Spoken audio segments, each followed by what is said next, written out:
Hi guys, I'm back.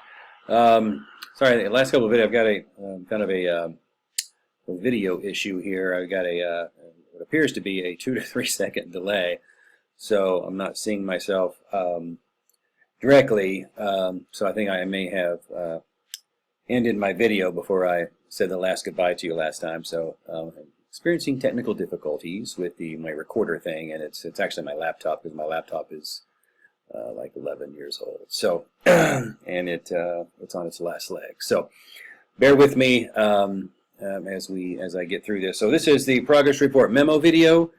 So you've got the week overnight video we got this week. We got the reading quiz video, and then you've got the now forthcoming or the blog post number 8, and then now we have the progress report memo, which is due Sunday.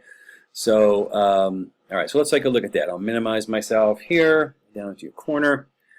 And so I want to kind of go over a few things here because, and I want you to kind of take note of page 569 in your textbook because I think there's a really good example of a memo, a progress report memo in particular. And the things I like about it, of course, I don't know, I'll try to hold it kind of like this. You can see where memorandum, right? It's up here. I'm trying to find it. Yeah, memorandums like right here, up and kind of in the centered, and then down this side you have the two from, you have the date, you have the subject, right? And this is progress report on, okay? So progress report on your subject, your topic. In the book, though, however, they do not have a header for introduction, which I would disagree with. And that may be one of those genre features that you will find, perhaps not necessarily universal at every single place either, right? So recall that Henze talked about genre systems. So genre system, perhaps in this particular memo, maybe at this particular company or whatever, maybe they don't use introduction as a heading.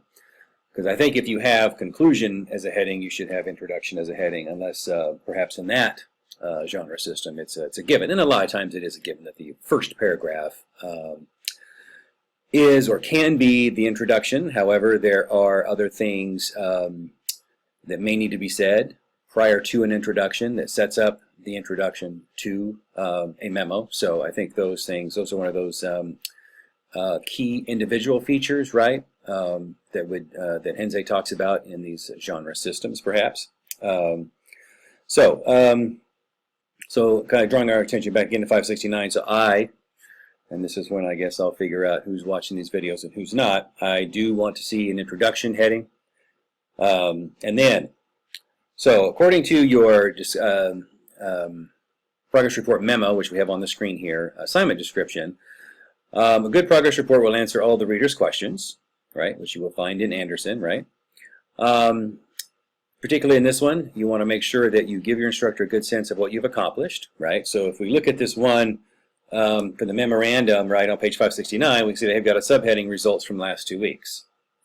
Okay, that could be applicable, right? Because I think we are technically, by this Sunday, we'll be 2 weeks in, so that could be an acceptable subheading, or excuse me, heading. And then plans for next 2 weeks. That could potentially also be an acceptable heading. And then obviously you have your conclusion. So then here in this in our assignment descriptions, give your instructor a good sense of what you've accomplished. Okay, relate problems that you've encountered or that you anticipate. Now I want to talk about that for a second, only because there always will be problems.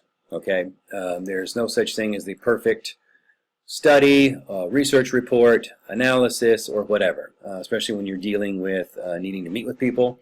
You anticipate that you're going to walk out and get some surveys, maybe do some questionnaires, talk to some students. You're going to meet with so-and-so or whatever. And sometimes these things, A, take a little bit longer. B, you can't reach the person that you had initially intended to reach and speak with, especially in this our truncated time right now for the summer class.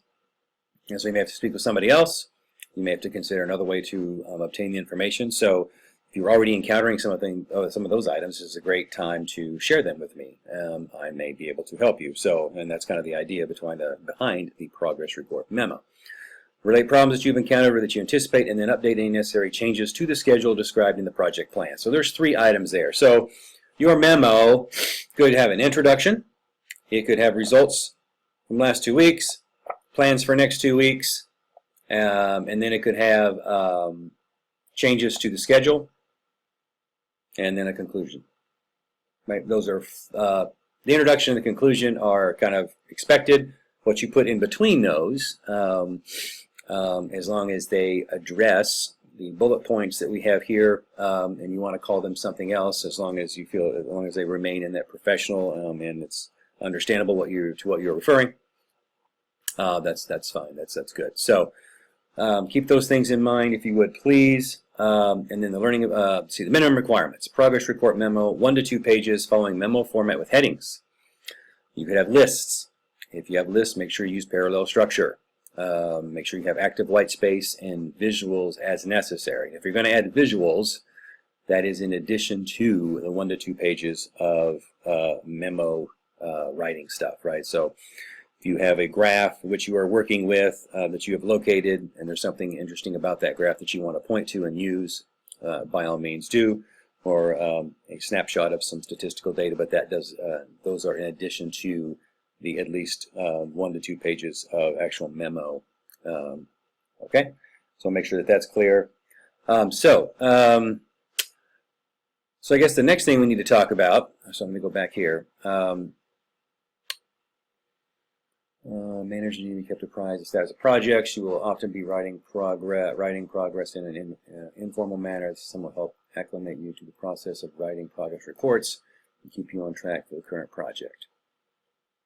All right, so the way that reads, it could be interpreted that each individual, right, in your group would write a progress report as to what you are encountering and what you're talking about. And then there's going to be some individuality in there. There's going to be some collaboration aspect of it if you make changes to the schedule, or maybe there are some shared anticipated things. But so if those of you who are working in groups, well, you would have your individual own progress report of what you are experiencing with your aspect of the project, then that would be individual. And then if you all within that project, the 2, 3, 4, 5, or 6 of you decide that you're going to make those changes and maybe put together a new timetable or any other type of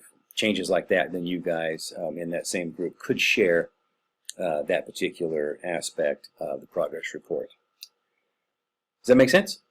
Okay, makes sense to me. All right, so that's everything I needed to share, and a lot more, but I think that was some hopefully help you in thinking about this progress report memo.